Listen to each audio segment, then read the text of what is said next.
Vamos a comentar cómo surge este primer pesebre viviente, que después, por supuesto, lo vamos a ver reflejado, como lo tenemos acá, en la fiesta de la Navidad de Alem, representado con múltiples estilos de pesebres. Pero la pregunta es, ¿cuál fue el primero? Bueno, nos tenemos que remontar al año 1223 con un San Francisco que en ese momento tenía 41 años y se encontraba en la ciudad de Rieti. La ciudad de Rieti se encuentra al noreste de Roma, a unos 83-85 kilómetros, y en forma muy graciosa los italianos lo llaman el ombligo de Italia, precisamente por la ubicación que tiene, que está marcando prácticamente el centro de este país. Entonces, como les decía, San Francisco se encontraba este diciembre, que en Europa es invierno, muchísimo frío, se encontraba en esta ciudad y una persona, un hacendado de la zona, llamado el señor Grecchio, le da una ermita. Una ermita es como una especie de cueva donde San Francisco podía pasar la noche y poderse resguardar del frío. San Francisco, meditando el Evangelio de Mateo, que habla todo el tema de la Natividad de nuestro Señor Jesucristo, le viene a la mente todos esos recuerdos de cómo pudo haber sido el nacimiento de Cristo en ese momento. Y tiene una inspiración, yo diría, venida de lo alto, donde lo lleva a recrear ese nacimiento de Cristo en esa ciudad de Rieti, en Italia. Fíjense que estamos hablando del siglo XIII y a nivel de lo pedagógico es extraordinario lo que hizo San Francisco de Asís, porque recrea 1200 años después un acontecimiento que había ocurrido en Israel. Entonces, ¿qué hace?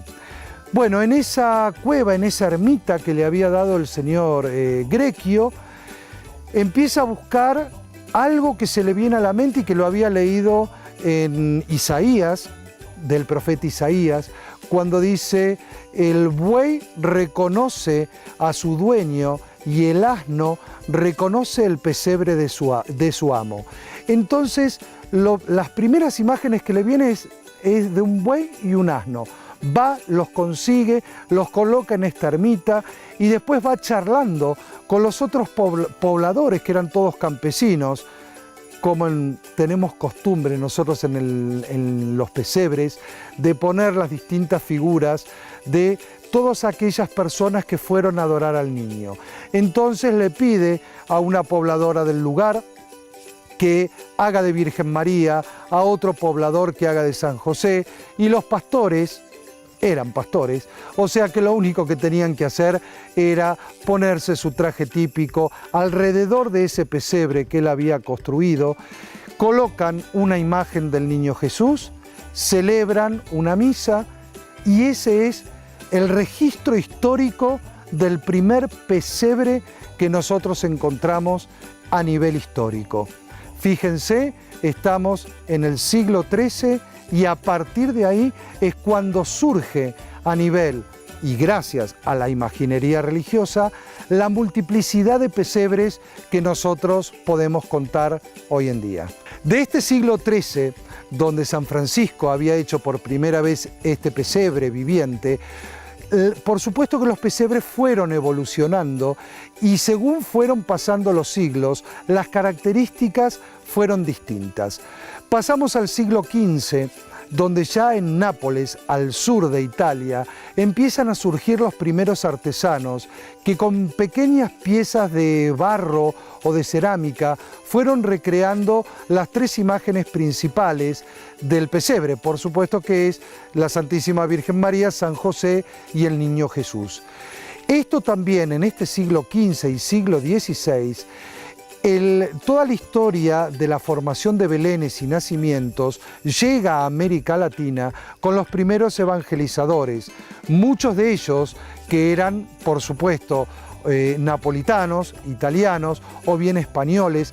Recordemos que en ese momento estaba el gran imperio de los Borbones, bajo el reinado de Felipe V, que estaban unificadas España con Nápoles más el reino de las dos Sicilias. Entonces, por supuesto que las características artesanales de un lugar también se transmitían a otra. Por eso es que con respecto al tema de la imaginería religiosa con telas encoladas, siempre está la discusión dónde surge primero, si en Italia o en España. La realidad es que las dos estaban influenciadas porque tenían un monarca en común. Entonces, a partir de América Latina, con la llegada de los primeros evangelizadores, que ya venían con estas costumbres, se empiezan a recrear estos belenes que también en América Latina se los llamaron pasitos, con unos artesanos autóctonos que hicieron maravillas, tallas maravillosas hechas en madera o bien hechas en barro. Pasamos al siglo XVIII y acá nos tenemos que detener en dos monarcas. El primero es Carlos III, que como también les había comentado, era un rey de origen napolitano, pero que en un determinado momento también tiene que asumir como monarca de España. Entonces, muchas tradiciones napolitanas fueron llevadas a España, fueron tomadas por artesanos españoles y las fueron también transformando. El otro es un rey francés, Luis XIV, también influenciado por este arte español e italiano, decide volverse un gran propulsor del pesebre y él quiere empezar a incentivar a la gente a que arme esos pequeños pesebres, no solamente en las iglesias o en las plazas, sino también en sus casas. Entonces le pide a las monjas carmelitas de Arles y a los monjes cartujos de Aviñón que en sus monasterios empiecen a hacer estas figuras en barro o en cerámica para que la gente tuviera acceso y las pudiera recrear en los distintos lugares. A medida que fueron pasando los siglos, llegamos al siglo XIX y acá hay algo también muy nuevo y hasta simpático, y que es lo que después va a dar vida a los pesebres o nacimientos que conocemos hoy en día en el siglo XXI. En este siglo XIX, por primera vez, se incluyen los Reyes Magos en los nacimientos. Claro, al incluir a los Reyes Magos, se fueron incluyendo dentro de estos belenes muchísimos más personajes, y algunos de ellos hasta autóctonos también de la región en la cual se creaban esas figuras.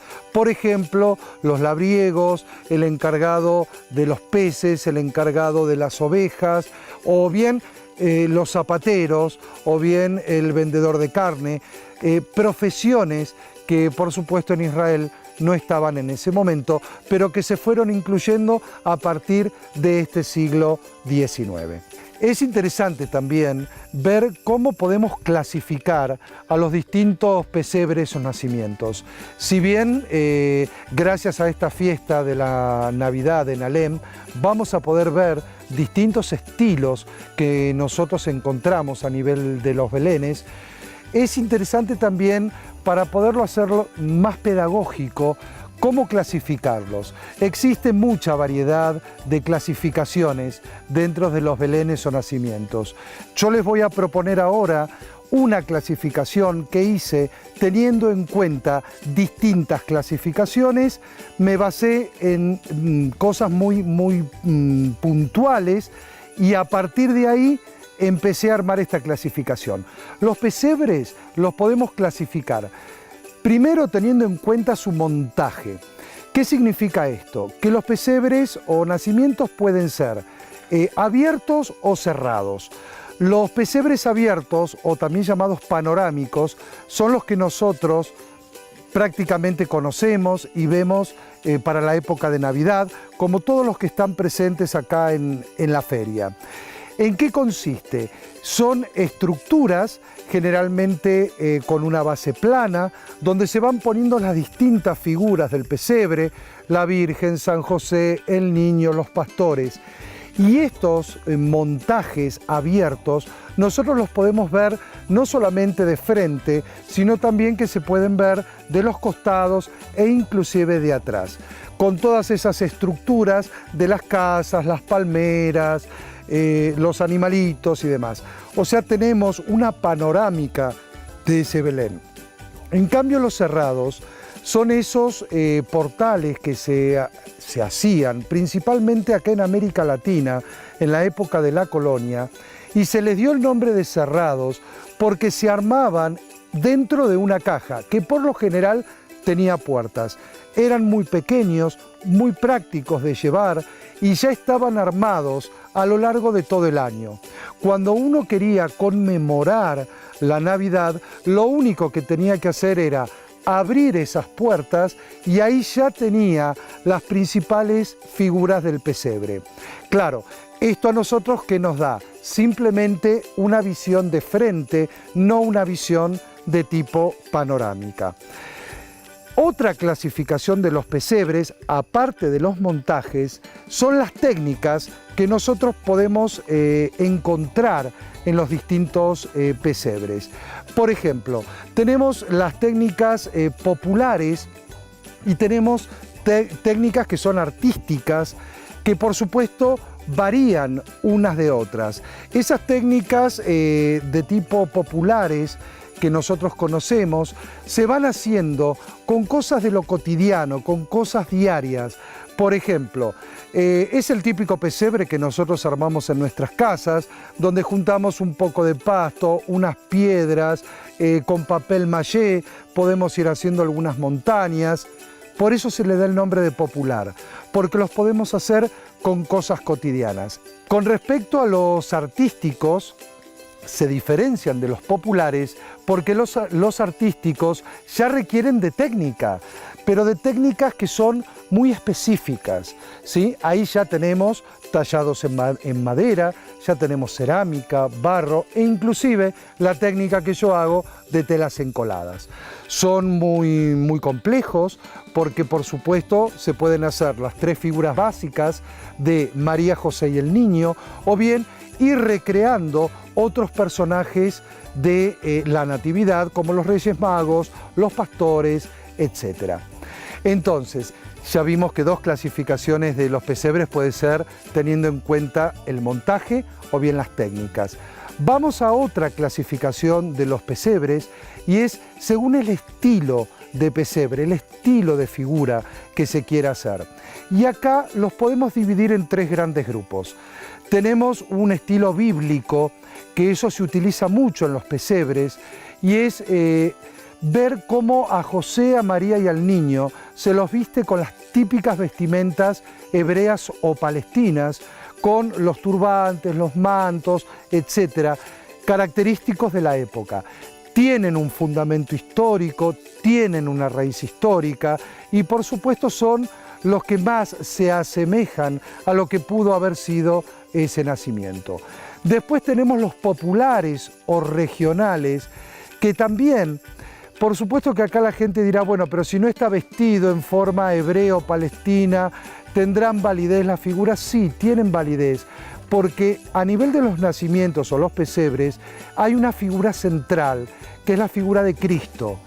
María, José y el resto de los que están formando ese nacimiento son actores secundarios. O sea, un Cristo vestido con ropa palestina o hebrea o vestido con las típicas vestimentas collas, hindúes o africanas es exactamente lo mismo. Hacen a la forma, pero no hacen al fondo, que este fondo es Cristo, esté vestido como esté vestido. Entonces les decía que los regionales son realmente típicos de cada región, de cada continente, de cada país. Como yo les decía, en Nápoles lo suelen hoy, siglo XXI, lo siguen vistiendo con todo el ropaje del siglo XVIII y es el típico pesebre napolitano. En Francia, en los grandes palacios o en las iglesias más grandes o plazas públicas de las ciudades más importantes, arman los ropajes según el estilo del siglo XIX. Y nosotros, por ejemplo, acá en América Latina, principalmente en nuestro país, en Argentina, tenemos unos pesebres que son maravillosos en Salta, Jujuy, donde podemos ver a la Sagrada Familia vestida con la ropa típica de collas, o bien aquellos que tengan origen, por ejemplo, guaranítico, que los vamos a ver vestidos con el ropaje típico de nuestros hermanos guaraníes. Como les decía, estos son los populares o regionales. Y por último, tenemos por supuesto los modernos, que acá sí hay una cuota muy subjetiva. Me puede gustar o no me puede gustar. Estos modernos se caracterizan porque el autor, por ejemplo, puede trazar 3 líneas, 2 más gruesas, una más fina y decir, esto es un pesebre, acomodar 3 piedras y decir, esto es un pesebre. Como decía un autor español, sobre gustos y colores no existen libros ni autores.